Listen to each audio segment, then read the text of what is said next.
तन झुलस भले जाए लेकिन अरमान हमेशा बाकी हो। यह जीवन जितनी बार मिले परिधान हमेशा खाकी हो। हेलो दोस्तों, मैं सचिन उपाध्याय आप सभी का आपके अपने YouTube channel SI Sachin UPD में स्वागत करता हूं।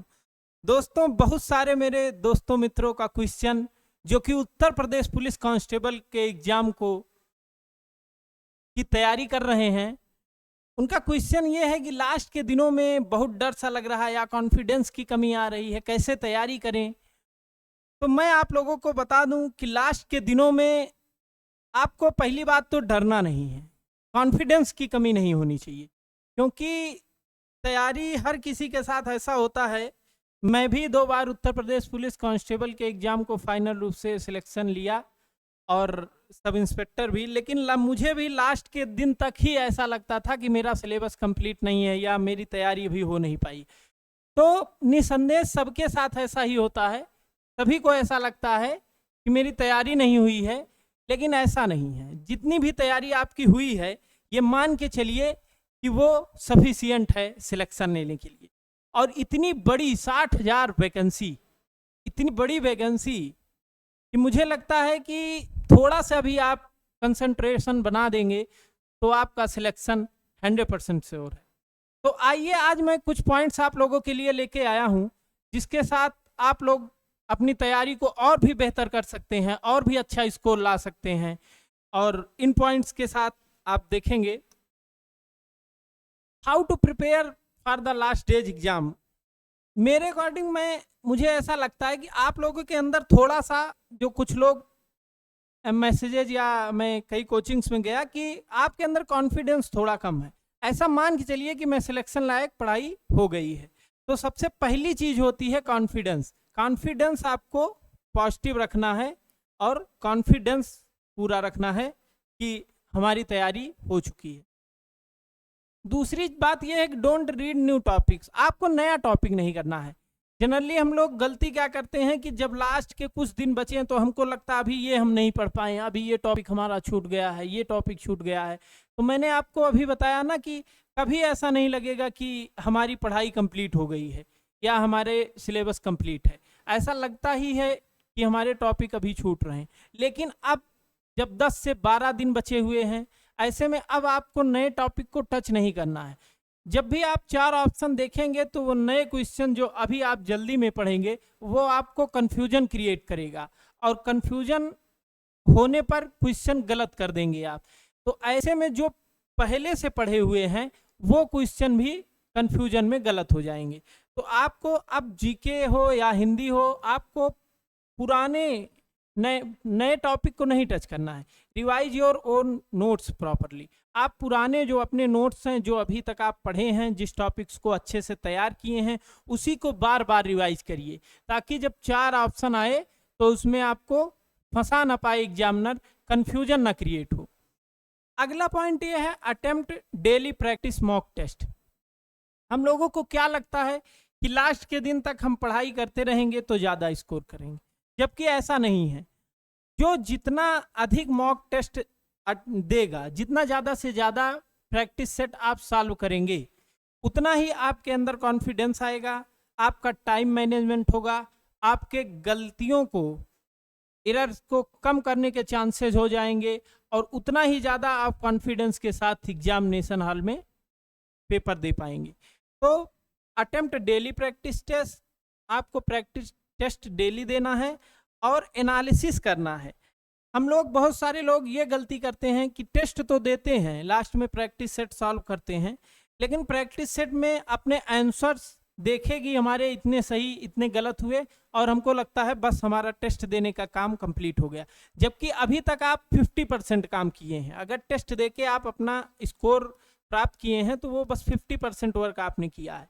अब आपको अगली बार जो इस टेस्ट में, मान लीजिए आपके आते हुए 10-15 क्वेश्चन ऐसे हैं जो आ रहे थे, लेकिन आपके एग्जाम के प्रेशर में, टाइम कम करने के प्रेशर में गलत हो गया ह्यूमन एरर से, तो वो आप अगली बार गलती कब नहीं करेंगे, जब इस बार आप उस कमियों को फाइंड आउट कर पाएंगे। और वो उसके लिए एनालिसिस बहुत जरूरी है। Analysis mock test properly.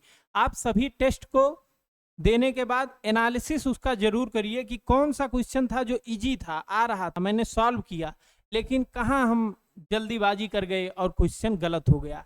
और ऐसे क्वेश्चन को अब अगली बार अगले टेस्ट में नहीं गलत करना।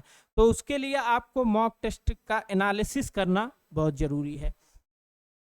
अगला पॉइंट कहता है कि properly revise the questions which are getting wrong again and again in the mock test. कह रहे हैं कि जो क्वेश्चन बार बार मॉक टेस्ट में गलत हो रहे हैं, अब आपको पढ़ना क्या है लास्ट के दिनों में, ये भी इसी टेस्ट से पता चल जाएगा। आपको नए टॉपिक को पढ़ना नहीं है, पुराने टॉपिक रिवाइज करते रहिए, और अब आपको क्या पढ़ना है ये इसी क्वेश्चन से पता चल जाएगा। मान लीजिए आप 2 टेस्ट 3 टेस्ट में लगातार देख रहे हैं कि प्रॉफिट लॉस हुआ या स्पीड टाइम डिस्टेंस के क्वेश्चन रेगुलर गलत हो रहे हैं, लगातार 3 टेस्ट में गलत हो गए, तो आपको ये पता चल जाएगा कि इस टाइप का क्वेश्चन हमें करने में ज़्यादा समय लग रहा है या इस टाइप का क्वेश्चन हम गलत कर दे रहे हैं।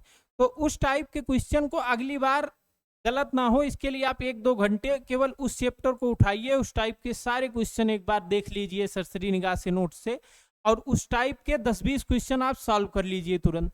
फिर देखिए अगले टेस्ट में वो क्वेश्चन आपका सही हो जाएगा।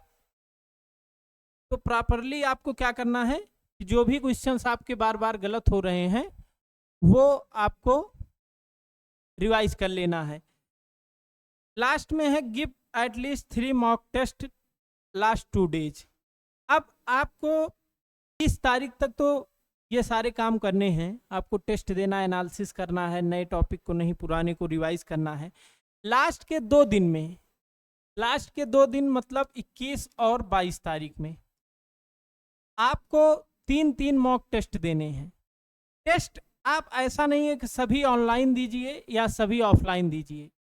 मैंने ऐसा कई बच्चों को मैंने देखा है कि OMR को फिल करने में कई बार गलती कर देते हैं, और ऐसे में जब आप OMR के गलती कर देंगे, क्वेश्चन आप सही टिक किए रहेंगे तो बहुत दुख होता है। तो ऐसे क्वेश्चंस ना गलत हो, इसके लिए आप OMR सीट पे भी टेस्ट दीजिए और ऑनलाइन टेस्ट दीजिए। OMR सीट पे टेस्ट देंगे तो आप जो गलतियां करनी होगी एग्जाम में वो अभी आप फेस कर लेंगे, तो वहाँ गलती होने के चांसेस कम हो जाएंगे। और ऑनलाइन देंगे तो उसमें आप ये देखेंगे कि जैसे मान लीजिए मैथ रीजनिंग के कुछ क्वेश्चंस हैं जो आप 2, 4, 6, 8, 10 मिनट ले लिए हैं एक ही क्वेश्चन में, तो ऑनलाइन में ये दिखाता है एनालिसिस जब आप करेंगे टेक्स्ट बुक वगैरह पे कि इस क्वेश्चन पे हम कितना समय दिए हैं। तो जिस क्वेश्चन पे आप 5 मिनट, 8 मिनट, 10 मिनट दे रहे हैं, कहीं ना कहीं उस क्वेश्चन की वजह से आप 3-4 सही क्वेश्चन भी गलत कर रहे हैं, मतलब उसका टाइम आप 2-4 क्वेश्चंस का टाइम उसी क्वेश्चन को दे रहे हैं। तो ऐसे में आपको ये गलती नहीं करनी है, ये ऑनलाइन से आपको पता चलेगा। उस क्वेश्चन को या तो आप स्किप कर दीजिए, लास्ट में देखिएगा, और या फिर एग्जाम टाइम में उसको कम समय में करने की कोशिश करिए। तो टेस्ट आप ऑनलाइन भी देंगे, ऑफलाइन भी देंगे, और लास्ट के 2 दिन में 21 और 22 तारीख में आपको 3-3 टेस्ट देना है। एक टेस्ट को देने में जहां 2 घंटे का टाइम लगेगा, आप रेस्ट करेंगे 15 मिनट, इसके बाद 1 घंटे 2 घंटे एनालिसिस करेंगे, तो 3 से 4 घंटे एक टेस्ट में लगता है। ऐसे में एक दिन में आप 3 टेस्ट आराम से दे सकते हैं 24 घंटे 12 घंटे में। तो 3 टेस्ट आपको 21 और 22 तारीख में देना है। और मेरा मानना यह है कि अगर 23 तारीख को आपका एग्जाम है तो 23 तारीख को पढ़ाई के बारे में आपको कुछ नहीं सोचना है, कूल माइंडेड होके आपको जाना है और चॉकलेट खाते हुए और एग्जाम सेंटर में टेस्ट देके आना है। जिसका एग्जाम 23 तारीख को है उनको तो यही काम करने हैं, और जिसका एग्जाम 24, 25 या 30, 31 तारीख में है उनके लिए एक काम और है कि आप 21, 22 तारीख को आप भी 3-3 टेस्ट देंगे, लेकिन 23 तारीख को आपका काम होगा कि जो भी बच्चे, जो भी आपके मित्र यार 23 तारीख की शिफ्ट में सुबह शाम में एग्जाम दिए हैं, उनसे आप क्वेश्चन को कलेक्ट करेंगे, या फिर यूट्यूब पर जो लाइव एग्जाम सेंटर्स के पास दिखाते हैं वहां से आप क्वेश्चंस को एक पेज में लिख लेंगे और उस टाइप के क्वेश्चंस को आप रिवाइज कर लेंगे, थोड़ा सा देख लेंगे। जैसे मान लीजिए 23 के किसी शिफ्ट में आया हिंदी में साहित्य अकेडमी या व्यास पुरस्कार से देख रहे हैं कि दोनों शिफ्ट में 1-2 क्वेश्चन डाले गए हैं कि किस विधा की रचना है, किसने राइटर कौन है, तो उस टाइप के क्वेश्चन मान लीजिए आप नहीं पढ़े हैं, तो आप उस टाइप के और भी क्वेश्चन देख लीजिए, क्योंकि अब इसकी प्रोबेबिलिटी काफ़ी ज़्यादा है कि अगले भी शिफ्ट्स में उस टाइप के क्वेश्चन आएंगे, क्योंकि इस दोनों शिफ्ट में आ चुके हैं। तो 23 तारीख में आपको कुछ नहीं करना, बस जो भी आज का एग्जाम हुआ है मीन्स 23 तारीख का, उसको आप अच्छे से लिख के एनालिसिस कर लीजिएगा। जिसका 24 को भी नहीं है वो 24 को यही काम कर लेंगे, और जिसका 30-31 में है वो 23, 24, 25 तीनों दिनों के यही काम कर लेंगे सभी शिफ्ट से के। तो कुछ क्वेश्चन तो आपको ऐसे ही मिल जाएंगे जो आप देखेंगे कि इन सब शिफ्ट में देखे उस टाइप के सारे पढ़ के गए और 1-2 क्वेश्चन आपका आ गया।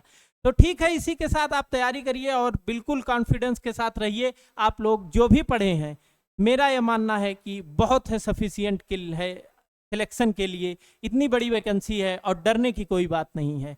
तो ठीक है, थैंक यू, जय हिंद।